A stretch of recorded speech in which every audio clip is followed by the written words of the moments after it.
We were driving to a family reunion when I suddenly knew it was a trap. I told my husband, "Turn the car around right now." He trusted me, and that choice saved our lives.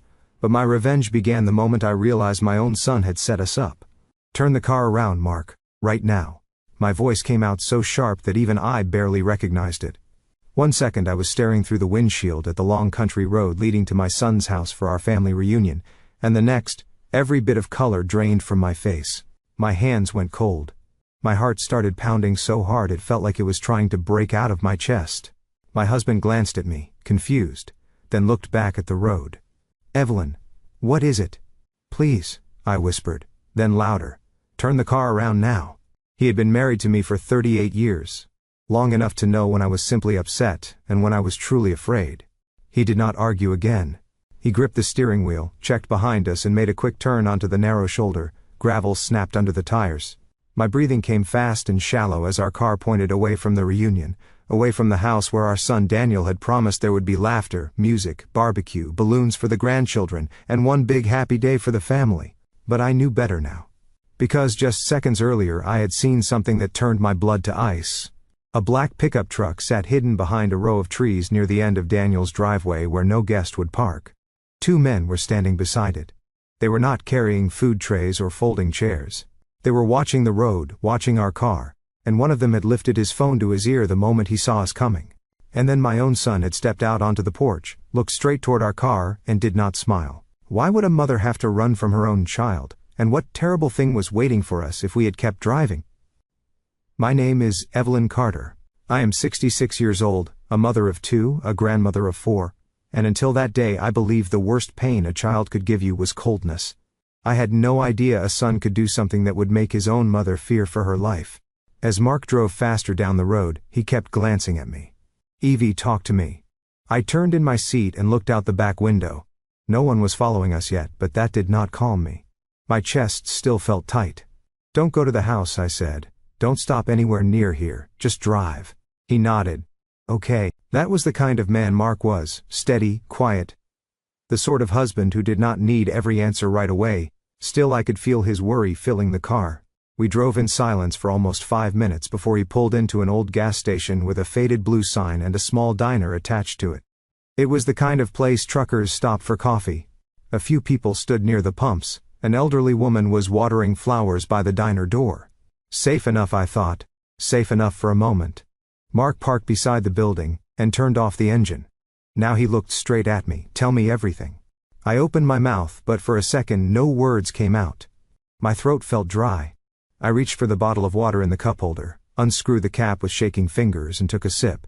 "I saw Daniel," I said. He frowned. "Well, of course you did. We were going to his house." "No," I said, "I saw his face." That made Mark go still. There are some things you only understand after building a life with someone. A stranger would not know what I meant, but Mark did. He knew I was talking about the look in our son's eyes. Daniel had my dark hair and Mark's strong jaw. As a boy he had the brightest grin in the world.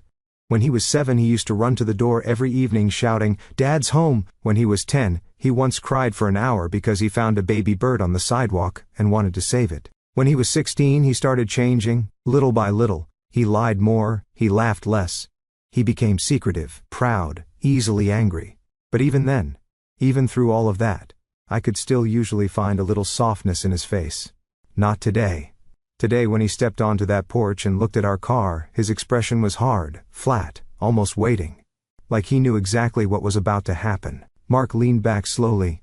"What else did you see?" "The truck, the men," I swallowed. They were hiding Mark, they were not guests. And Daniel looked at them before he looked at us. Mark's brows pulled together. "You're sure?" "Yes," I gripped his arm. And then one of those men lifted his phone. It felt wrong. Every part of me said it was wrong. He looked through the windshield at the empty road. Could it be some kind of work thing? Maybe Daniel hired help for the party. I wanted that to be true. I wanted it more than anything. But deep inside, I already knew the answer. "You didn't see his face," I said quietly. That was not a son waiting for his parents. That was a man waiting for something to begin. Mark exhaled slowly and rubbed his chin. "Then we call the police." The words should have comforted me. Instead they made my stomach twist. Because if we called the police, then I would have to explain the thing I had stayed silent about for 3 months. And silence, I was beginning to understand, is often where trouble grows. I looked down at my wedding ring. My hands had stopped shaking a little, but only a little. "There's something I should have told you," I said. Mark's face changed at once, not angry, just alert. "What is it?" Before I could answer, my phone buzzed in my purse. "Daniel." My whole body stiffened. Mark looked at the screen, then back at me. "Don't answer if you don't want to." But I already knew I needed to hear his voice. I pressed accept and put the phone on speaker.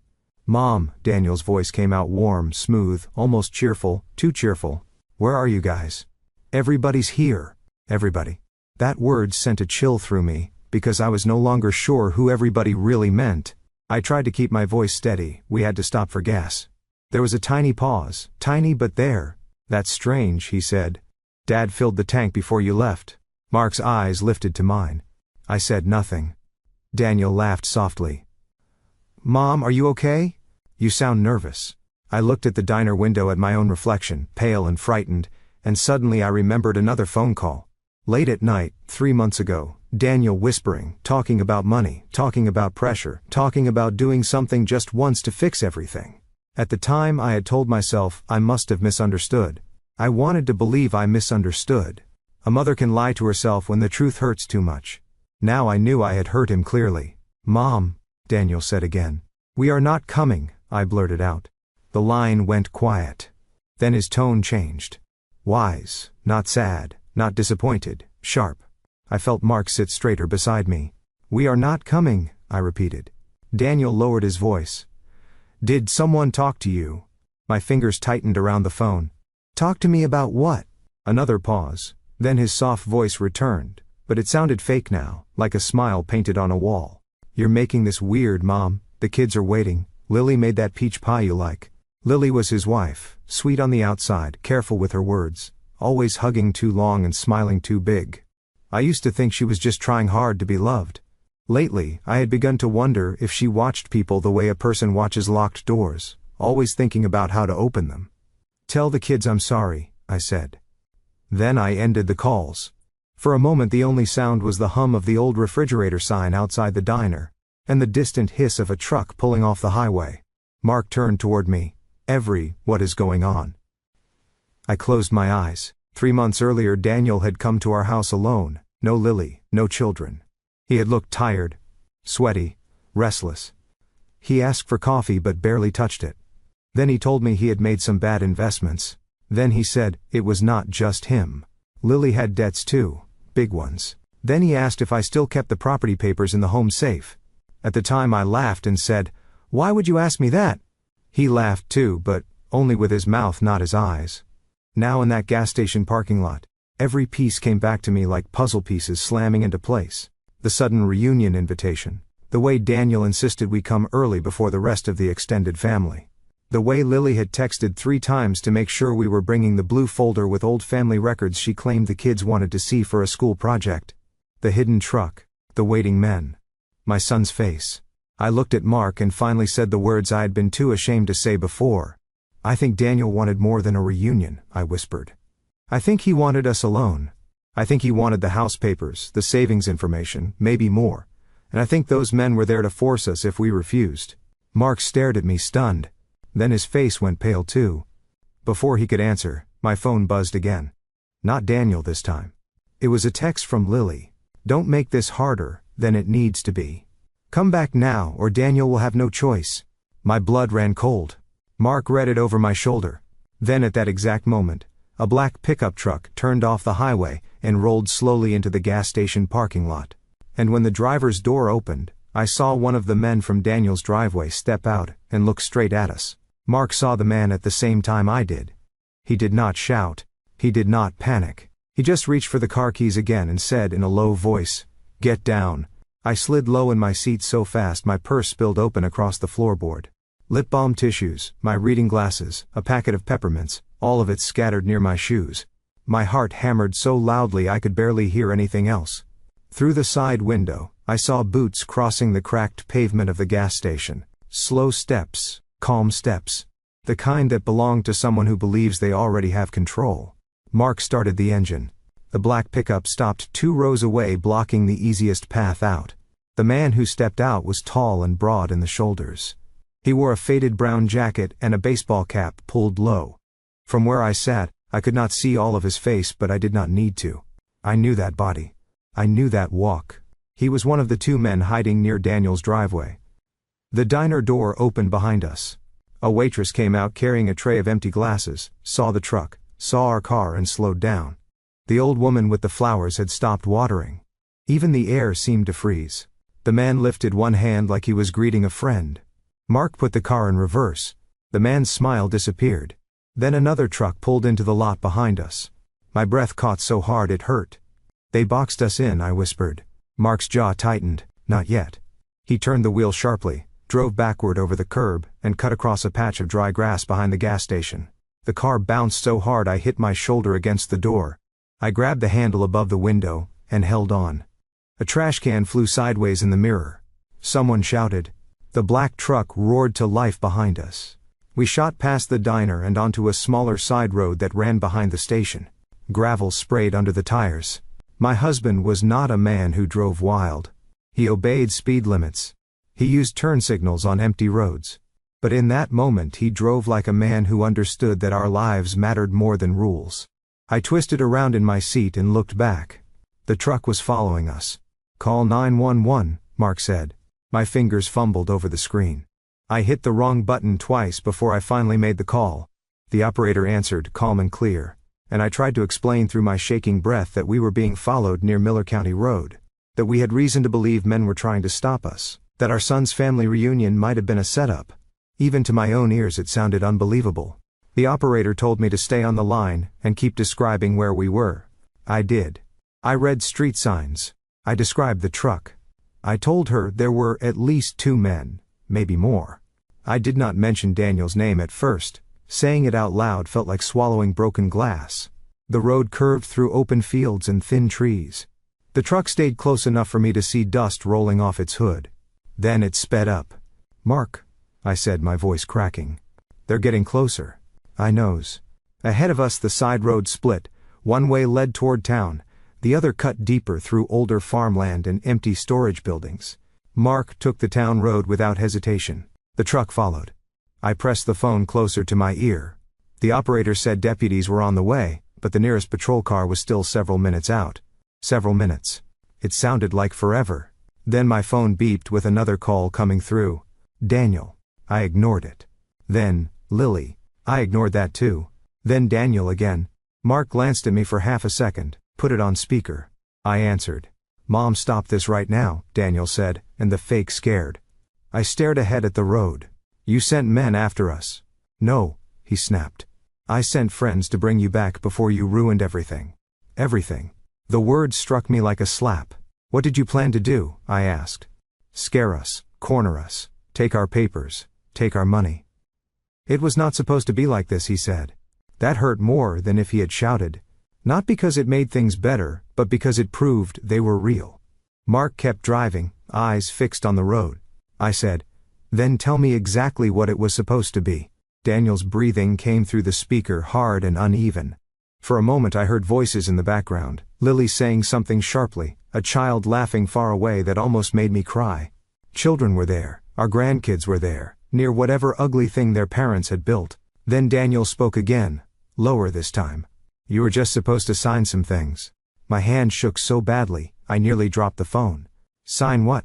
"Transfer papers, loan papers, temporary authority forms." It was only until I could fix the business mess. Mark let out one bitter breath through his nose, but said nothing. I whispered, "You invited us to a family reunion, so you could trap us into signing away our home."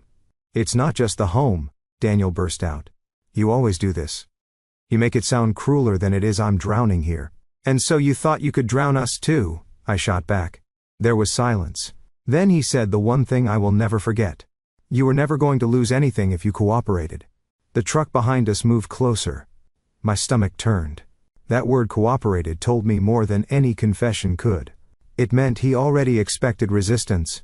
It meant the men were not there for decoration. It meant he had planned for fear. I said very quietly, "I don't know who you are right now."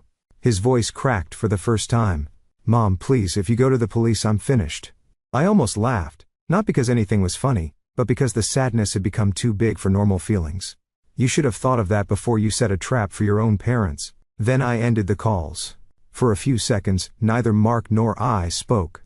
The road widened ahead, and at last we reached the edge of a busier highway. 2 gas stations, a pharmacy, a feed store, a red traffic light, normal life. People moving through an ordinary afternoon, buying drinks, pumping gas, carrying groceries, never guessing that in one gray sedan a mother was realizing her son had crossed a line that could never be uncrossed. The black truck slowed when we reached the highway. Maybe the driver saw more people, maybe he worried about cameras, maybe he had gotten new orders, whatever the reason he dropped farther back. The 911 operator told us a sheriff's deputy wanted us to pull into the pharmacy lot and wait near the entrance where there were security cameras and witnesses. Mark did exactly that. We parked under bright light near the front doors. The truck rolled past once slowly, then kept going. I sagged into my seat. My whole body suddenly felt weak, like the fear had been holding me upright and now it was letting go. Mark turned to me. "We need every truth now, no protecting Daniel, no softening anything, understand?" I nodded, tears filling my eyes. "I knows." 2 sheriff's vehicles arrived within minutes. One deputy was a woman in her 40s with tired but kind eyes. The other was younger, serious, watchful. They listened carefully while we told them what happened. At first I felt embarrassed. Then the deputy read Lily's text and her expression changed. Then she listened to the call recording from 911 and wrote down every word Daniel had said. Then Mark told them about the trucks and the men. Finally, I forced myself to tell them the part I had hidden. 3 months earlier, Daniel had not only asked about the safe and the house papers, he had also asked strange questions about my will, about whether the property was in both my name and Mark, about whether my daughter Claire knew the exact value of our land. At the time I had pretended not to notice how odd that was. Then 2 weeks later I found a copy of our old property survey missing from the home office. I had blamed myself. I thought maybe I misplaced it. Now I knew better. The older deputy, whose name tag read Hensley, asked, "Did your son have access to your house?" "Yes," I said, "he used to. He still had an old key for emergencies. At least I thought it was for emergencies." She wrote that down. Then she asked, "Has he or his wife been under financial stress?" I laughed once. Dry and bitter, that's putting it gently. And slowly, piece by piece, the full shape of the problem began to show. Daniel had started a small construction company 2 years earlier with a business partner named Vince Parker, no relation to us. At first things went well. Then Daniel borrowed too much money trying to expand fast. He bought equipment he could not afford. He promised workers jobs that never fully came through. Lily had also been spending money like success was guaranteed: new furniture, private school deposits, designer things she liked to hide under the word investments. When the business started sinking, they did not slow down. They borrowed more. Then came the worst part. Not all the money came from the bank. Some came from men who did not wait politely for payment. I saw Hensley's pen stop for a second. "How do you know that?" I looked down at my hands. "Because I overheard him one night on the phone. He said, 'I'll get them to sign. Just give me until the reunion.' I told myself I must have misunderstood. I told myself no son would mean his own parents." Mark closed his eyes briefly. I felt sick with shame. "I should have told him," I whispered. "I should have told someone." Hensley's voice softened. "You are telling us now." But that did not erase the guilt. It only named it. The deputies asked if Daniel had ever been violent before. I said no, not exactly, but there had been flashes, broken dishes, a door slammed so hard the frame cracked, harsh words, that kind of anger that fills a room before a person even raises a hand. Hensley asked one more question. "Do you believe he meant to physically harm you today?" I looked at Mark. Then I told the truth. "I think he wanted us scared enough to obey, but once fear enters a plan, real harm is never far behind." That was enough for them. They said they would go to the property, check on the situation, identify the men, and make sure our grandchildren were safe. They advised us not to go home yet in case Daniel or the others came there.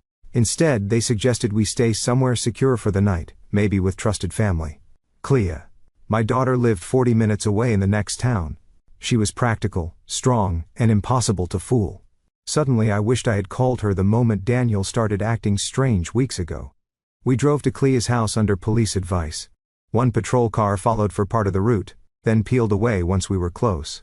The whole drive there, I kept expecting my phone to ring again. It did not. That silence felt worse.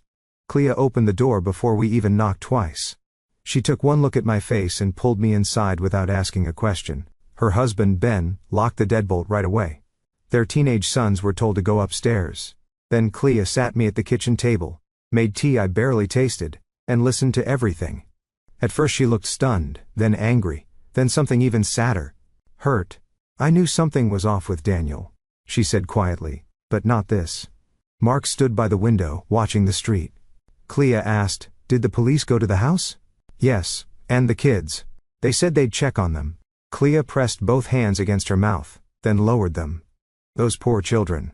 That was the thing about Clea. Even in anger she looked for the smallest innocent people in the room. The evening dragged on, every minute felt stretched, the sun went down, Ben turned on porch lights, Clea kept her phone in her hand, Mark paced. I sat at the table thinking about Daniel at 5 years old, Daniel at 10, Daniel at 18, Daniel on his wedding day, Daniel holding his first baby, and every memory kept crashing into the next one, until I could not separate the son I loved from the man who had set a trap. At around 8:30, Deputy Hensley called. I put her on speaker. Her voice was calm, but there was an edge under it. We went to the reunion address. Most of the guests had already been sent away. "Your grandchildren are safe. They're with a neighbor right now while we sought out next steps." I nearly cried from relief. "And Daniel?" Mark asked. There was a pause. "Your son is not at the house." The kitchen went still. "What do you mean, not there?" Clea asked. "He left before we arrived," Hensley said. "His wife is there. She claims this was a misunderstanding and says the men were only business associates helping with events set up. However, one of the trucks we were given has now been found abandoned near a service road. We are still looking for the driver and for Daniel." A cold feeling moved up my back. Then Hensley said the part that chilled me most. "We also found several unsigned property transfer documents on the dining room table, along with copied records from your home file. Mrs. Carter, one of those papers includes a forged practice version of your signature." My mouth fell open. Clea made a sound of pure disgust. Mark's hand curled into a fist. But Hensley was not done. "There's one more thing. A neighbor says your son left in a hurry after taking a locked metal box from the garage. Do you know what might be in that box?" I stared at the table. Then the answer hit me so suddenly I felt dizzy. The family safe box. Not the one in our house. The old one. The one Daniel believed still held the original deed to the lake property. My father left me. And if Daniel had gone after that box, then he was not running away. He was still trying to finish what he started. I pushed my chair back so fast it scraped hard across Clea's kitchen floor. "He thinks the deed is in that box," I said. Mark turned from the window. "Are you sure?" "Yes," I said. "He asked about it years ago when my father died. I told him the lake property papers used to be kept in a metal box in the garage before we moved most documents into the home safe. He must have remembered." Clea crossed her arms tightly over her chest. "Used to be kept there." I nodded. "The real deed is not in that box anymore. I moved it to the bank almost 6 years ago. But Daniel doesn't know that." For one tiny second, relief passed through the room like a weak breeze. Then it disappeared. Because even if the real deed was safe, Daniel had still stolen the box, forged my signature, and tried to trap us with strange men waiting near his house. The problem was far bigger than one paper. Deputy Hensley's voice came through the phone again. "That helps us. Do not leave the house tonight. Lock everything. We may need you to come in tomorrow morning to make full statements and review the documents we recovered. We'll be here," Mark said. After the call ended, silence settled over the kitchen. Clea sat down slowly across from me.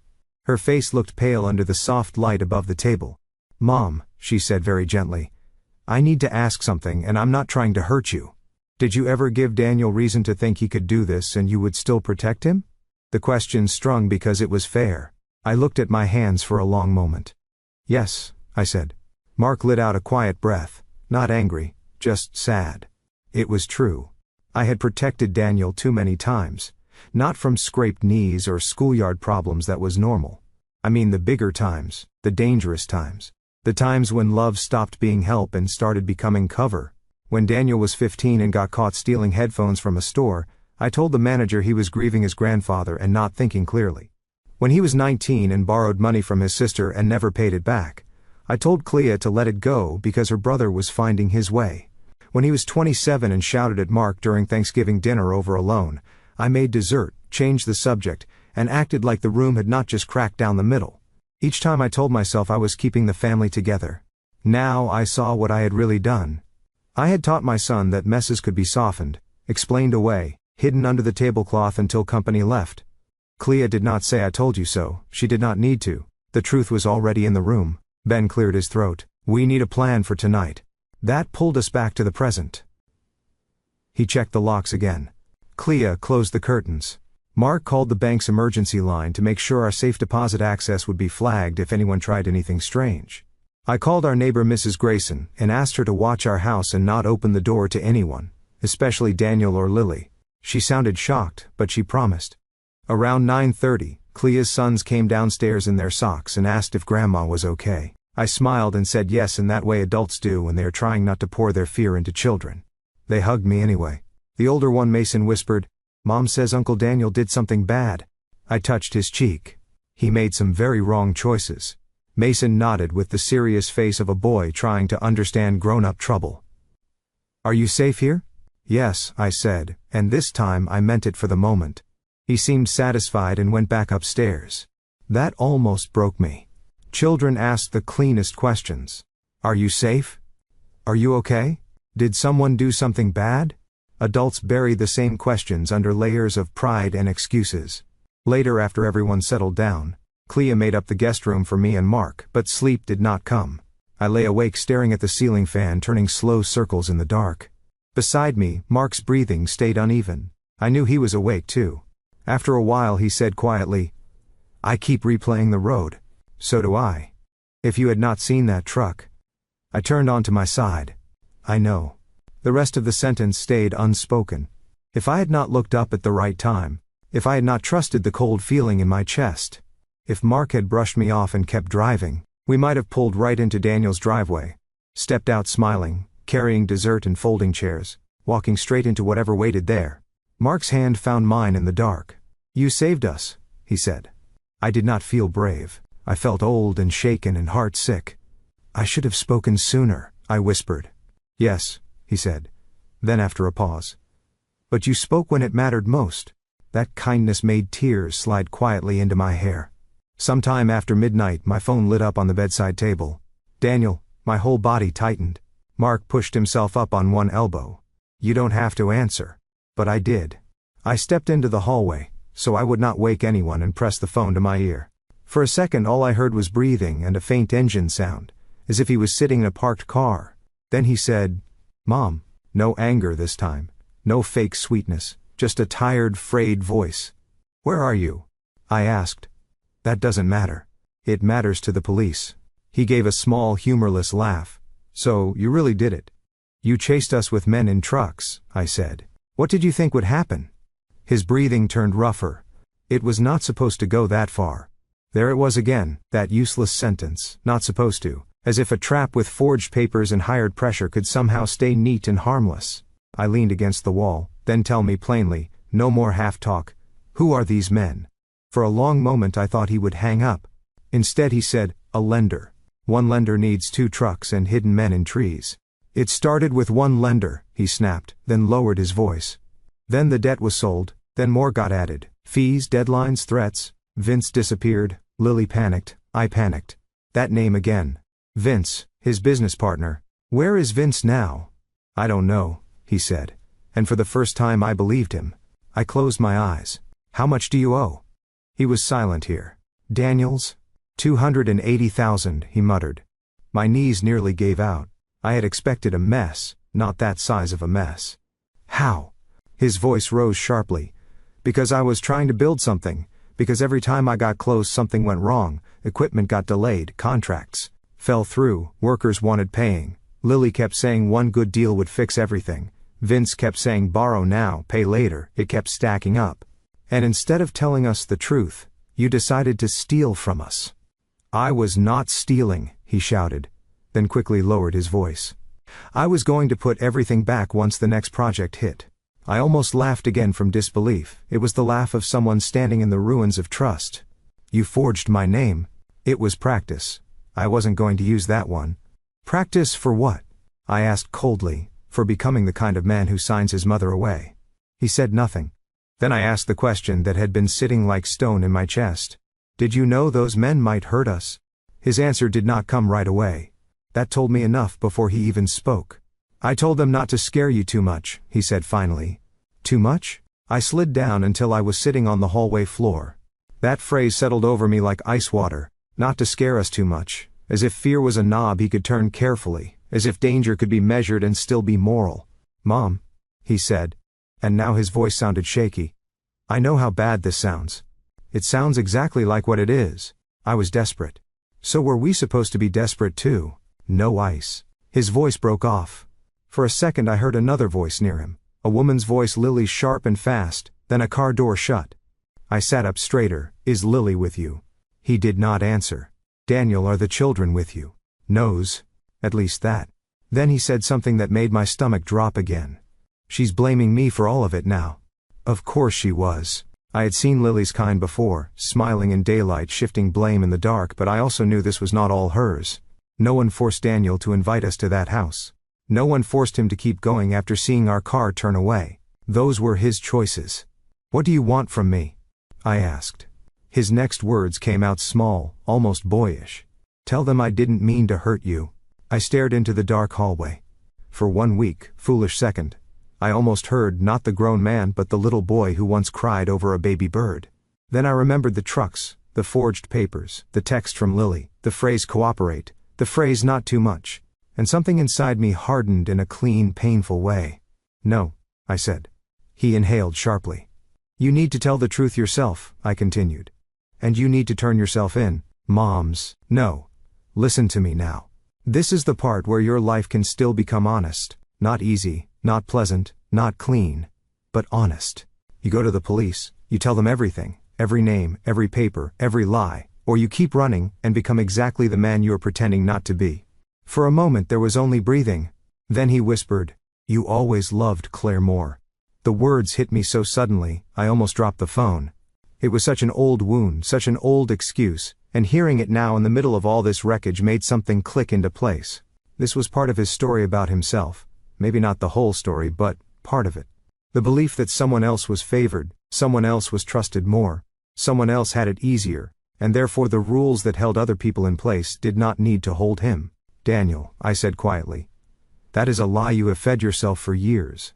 He did not speak, Claire. Claire took responsibility. Claire told the truth even when it made her look bad. Claire accepted no when no was the answer. You wanted rescue without honesty. You wanted help without humility. That is not the same thing. A long silence followed. Then he said, if I turn myself in, they'll tear this family apart. No, I said. You already did that. And I ended the calls.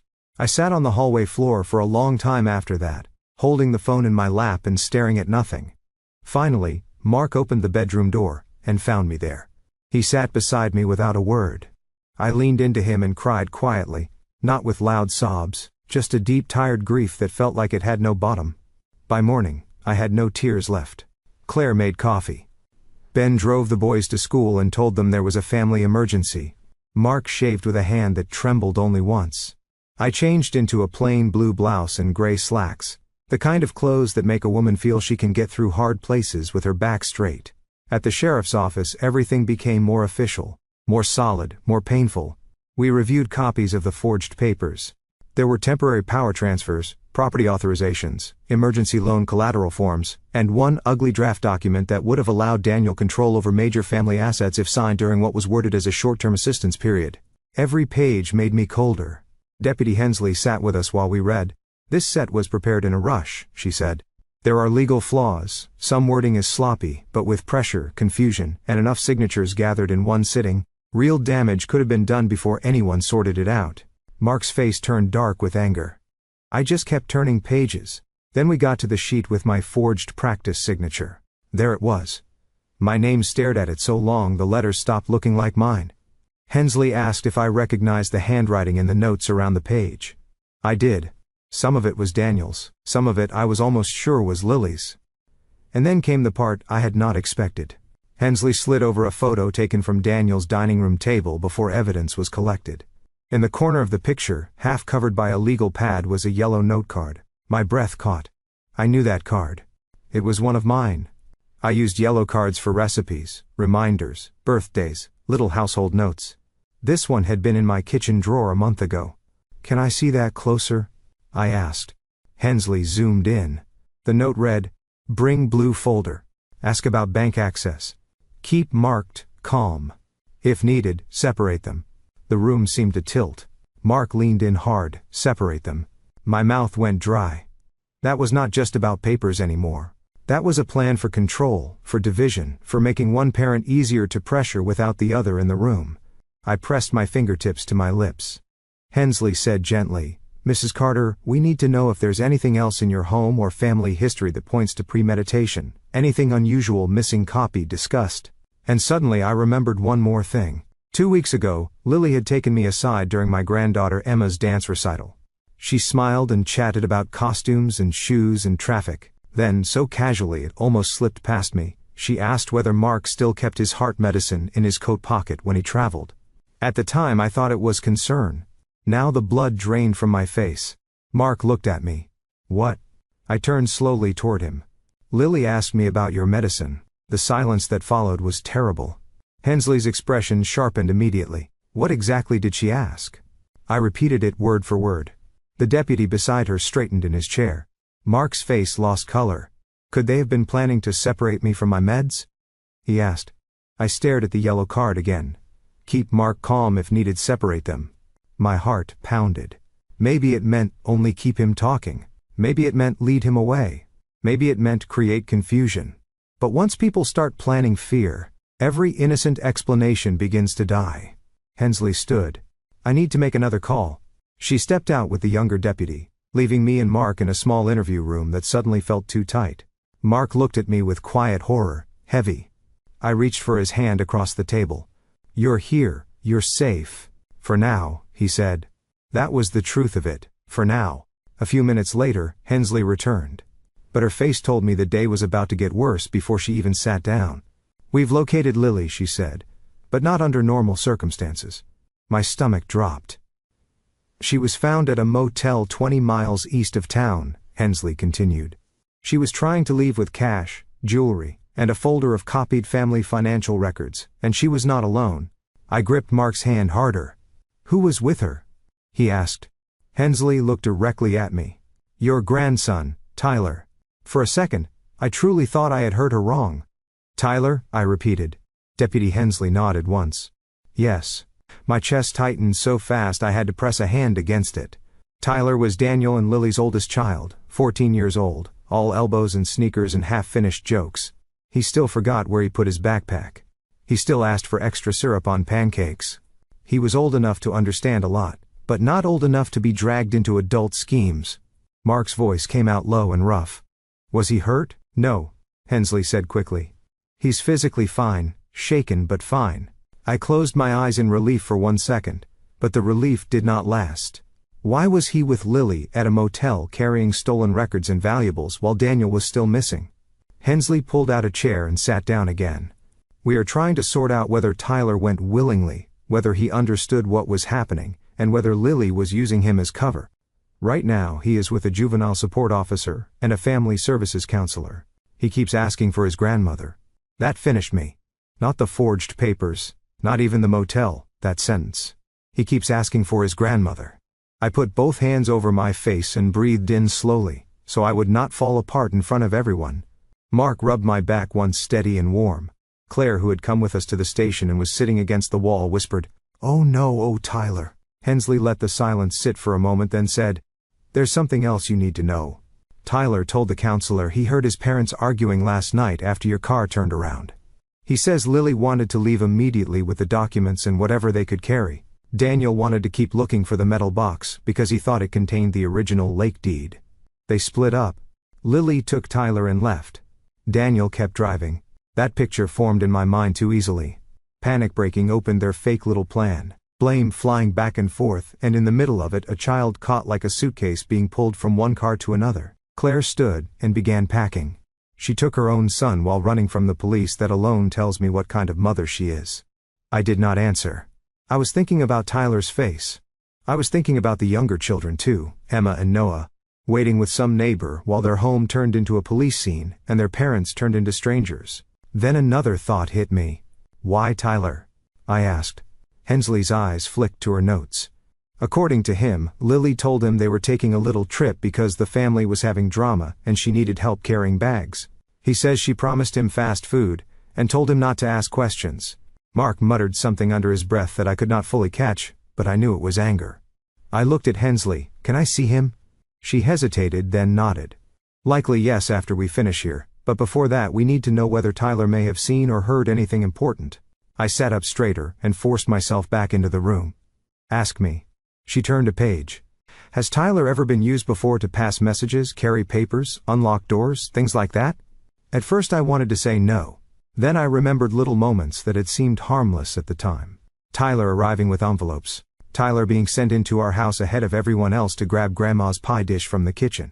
Tyler once asking in a weirdly rehearsed way whether Grandpa still kept his spare keys in the ceramic jar by the laundry room. The shame returned hotter this time. Yes, I said quietly. Maybe I did not see it clearly then, but yes. Clea stopped packing and looked at me with sad understanding. She was not blaming me. That almost hurt more. Hensley wrote that down. You are helping more than you realize. Maybe, but it did not feel like help.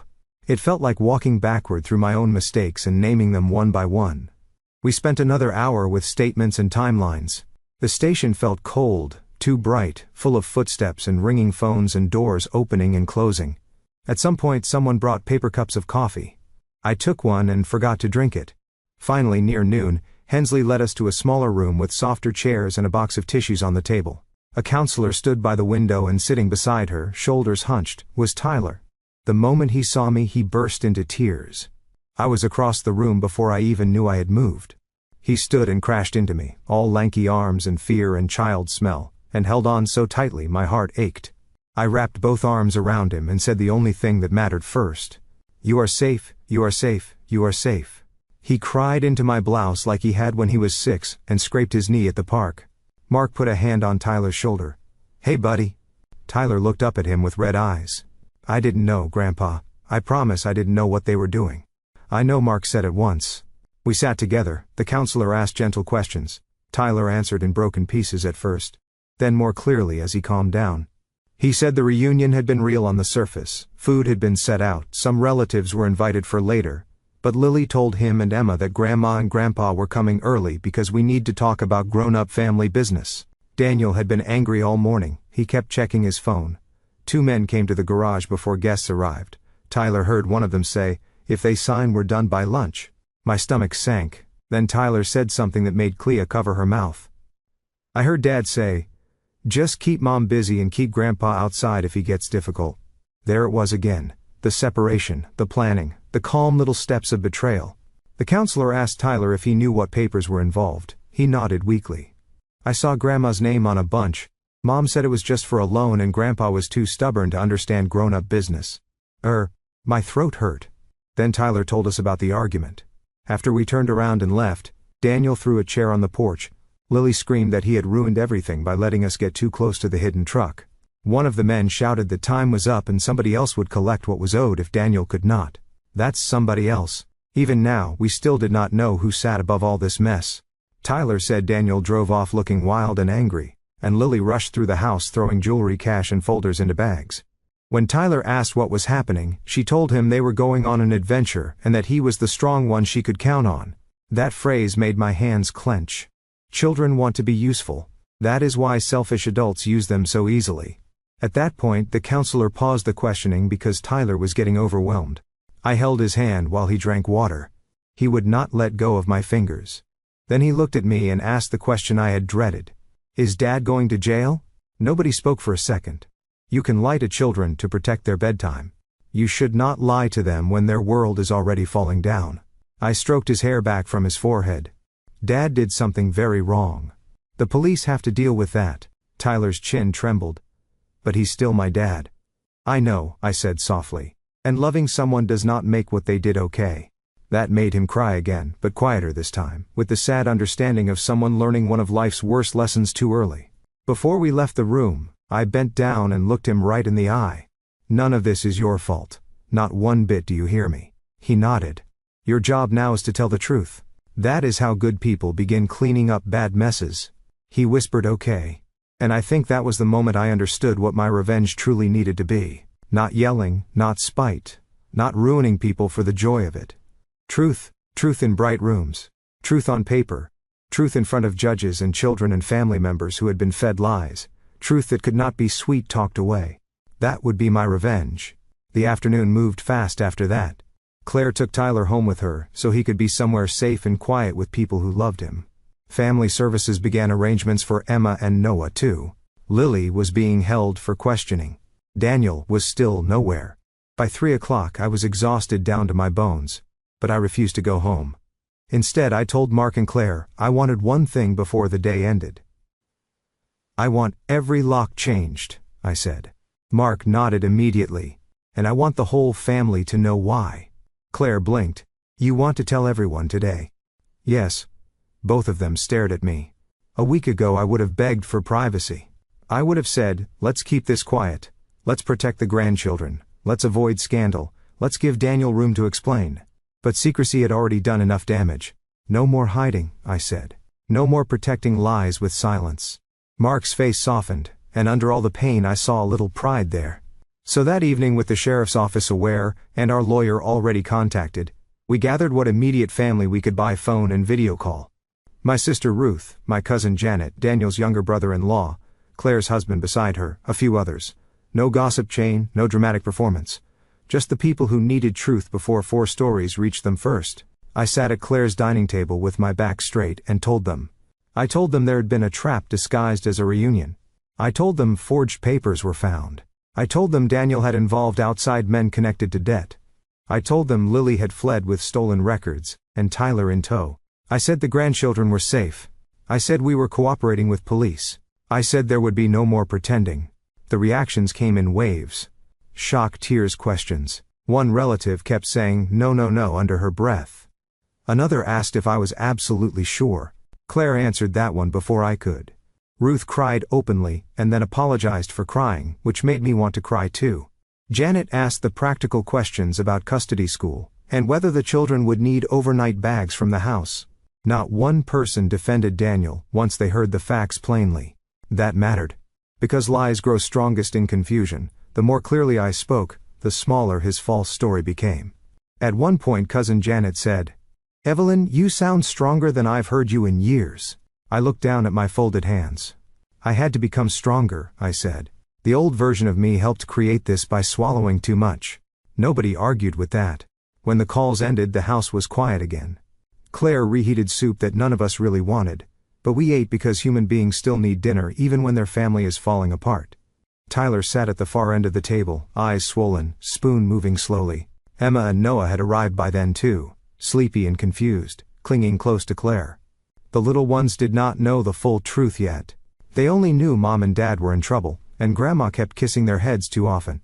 After dinner I tucked Emma into the guest bed beside Noah, while Claire handled Tyler in Mason's room. Emma looked up at me with those wide-cutter eyes and asked, "Did I do something bad at the reunion?" The question nearly split me open. "No, sweetheart." "Then why did everybody leave?" I smoothed her hair because some adults made bad choices, not you. She seemed to accept that in the way tired children do. "Will Mommy come tomorrow?" I kissed her for it because I could not promise what I did not know. "Tomorrow you will be with people who love you." When I stepped out of the room I had to lean against the hallway wall for a second and gather myself. This was the true cost, not papers, not money, not even legal danger. Children lying in borrowed beds asking what they did wrong.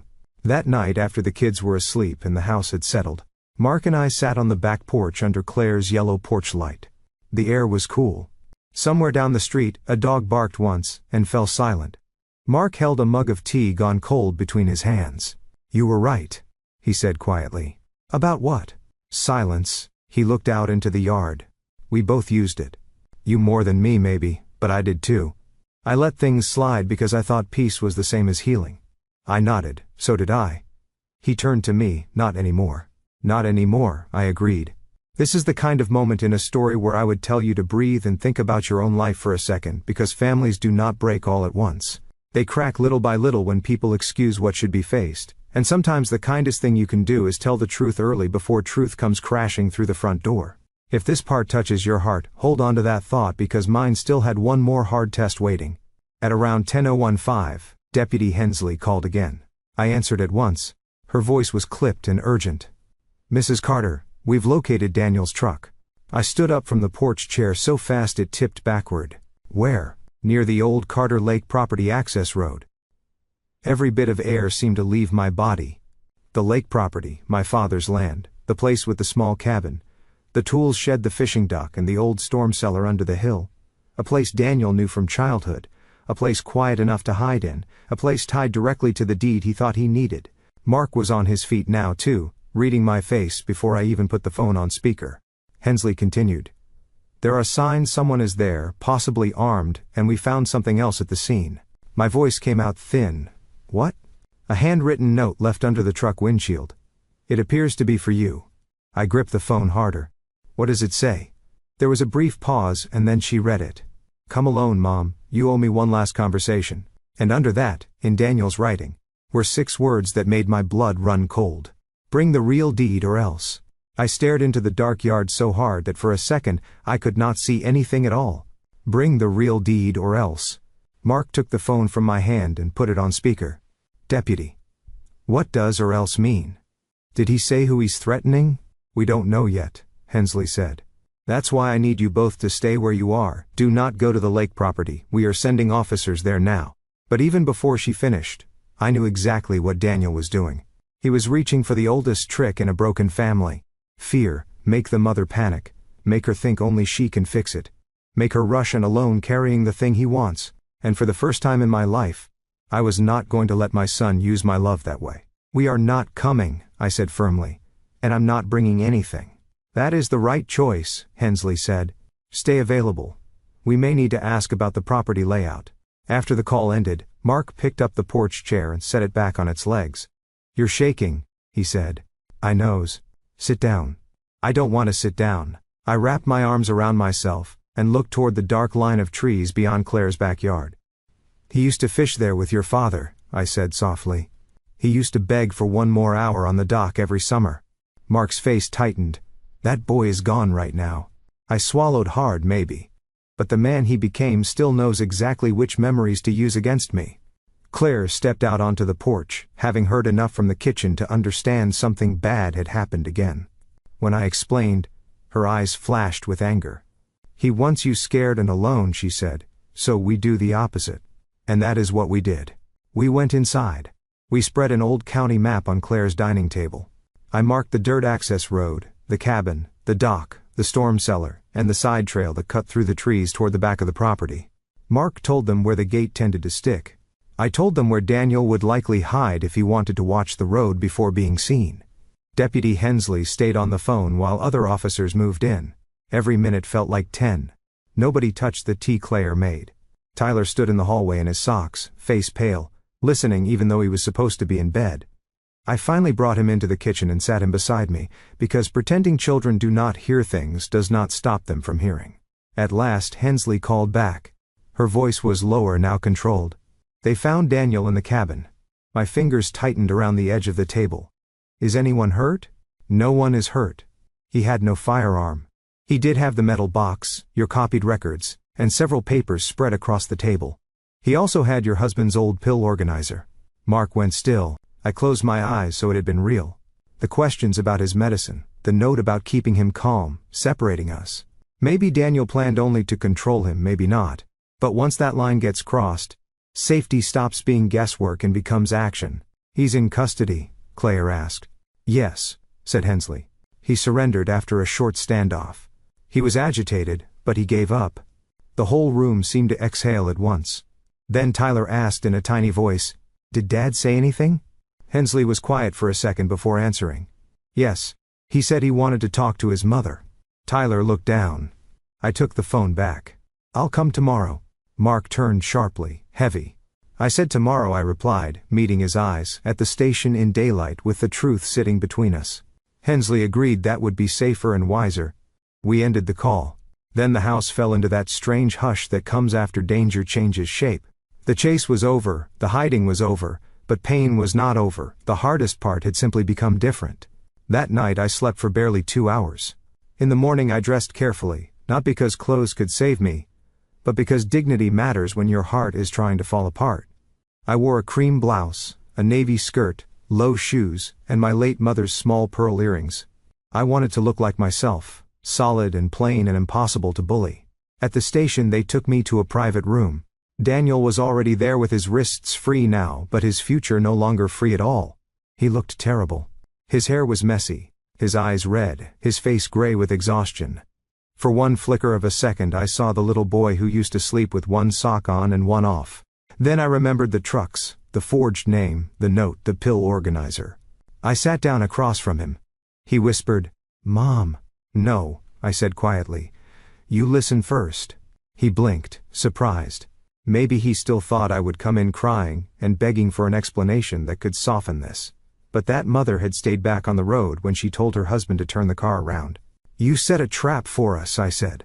"You invited your parents to a family reunion so strangers could pressure us into signing over control of our home, land, and accounts. You let your wife pull your children into the mess. You copied private records from our house. You forged my signature. You chased us when we left. You took your father's medicine, and you tried to scare me into bringing the real deed to the lake property.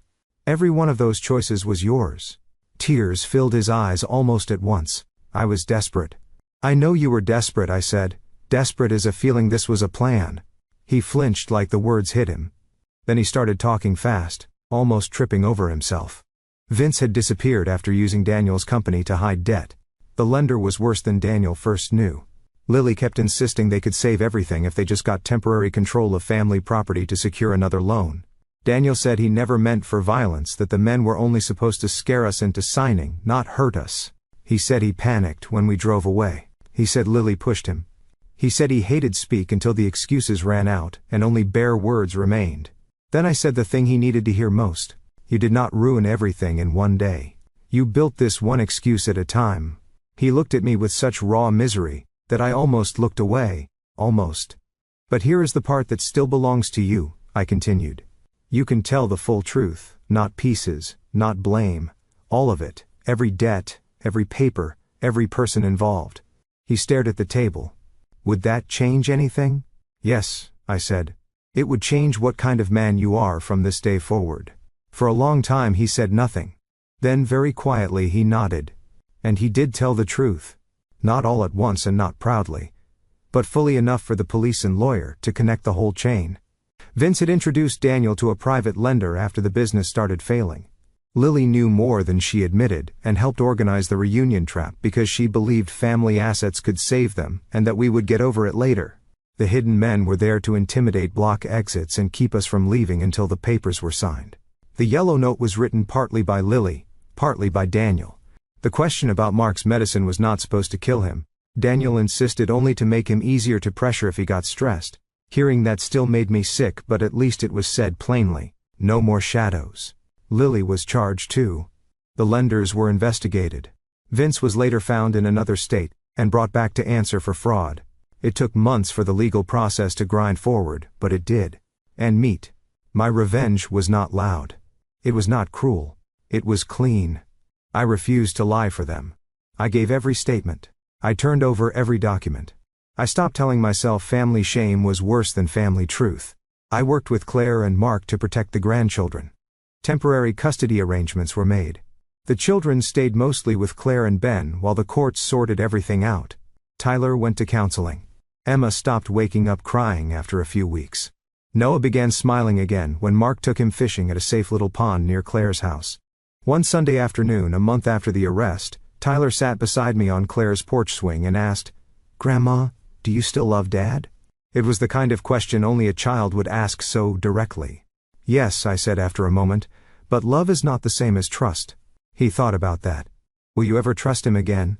I looked out at the yard where Emma and Noah were chasing bubbles. "Not in the old way," I said. "Trust has to be rebuilt with truth, and truth takes time." Tyler nodded slowly. "I think I get that." He did get it too young, but he got it. Months later, after court dates and long meetings and difficult paperwork, Daniel wrote me a letter from county jail before sentencing. He did not ask me to save him. That was new. He did not blame he took was really a theft from the future, his own and ours. He wrote that hearing Tyler cry at the station broke something in him that should have broken years earlier. He wrote that he was sorry. I cried when I read it. Not because it fixed everything. It did not. But because it was the first honest thing he had given me in a very long time. I wrote back only once before sentencing. I told him I hoped he would spend the next years becoming a man his children could one day safely know again. I told him sorry matters only when it grows legs and walks into changed behavior. I told him I would not rescue him from consequences, but I would pray that consequences finally taught him what comfort never had. He was sentenced. Lily was sentenced too, though differently because of her role. Vince got his own separate punishment. The business collapsed completely. The house Daniel and Lily lived in was lost. It was ugly, and sad, and very public. But the children were safe. That is what mattered most. As for me and Mark, we changed the locks, changed the alarm system, moved more records to the bank, and changed something even bigger in the family. We changed the rules. No more secret loans, no more access just in case. No more swallowing strange behavior to keep dinner peaceful. Claire said the family finally felt honest even in grief. She was right. A year later, we held a real family reunion. Not at Daniel's old house, not anywhere tied to lies. We held it at Claire's place in the backyard, under strings of warm lights. There were folding chairs, potato salad, sticky lemonade for the kids, and music from a little speaker that kept cutting out whenever Noah danced too close to it. Tyler grilled burgers beside Mark. Emma helped me set napkins on the table.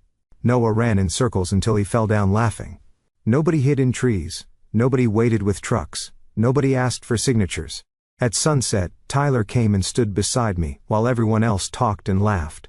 "This feels different," he said. "It is different. Better." I looked around at the people I still had, the ones who chose truth even when it hurt. "Yes," I said, "much better." And that is where I will leave you with one simple lesson I learned too late but not too late to pass on. Trust your instincts. Speak when something feels wrong. Silence can protect peace for an hour, but truth can protect a life for years. The day I told my husband to turn the car around, I thought I was only escaping a trap. I did not know I was also turning my whole family away from one kind of future, and forcing us toward a harder but cleaner one. And I never saw my son the same way again. But because I finally chose truth over silence, I was still here to see my grandchildren laugh.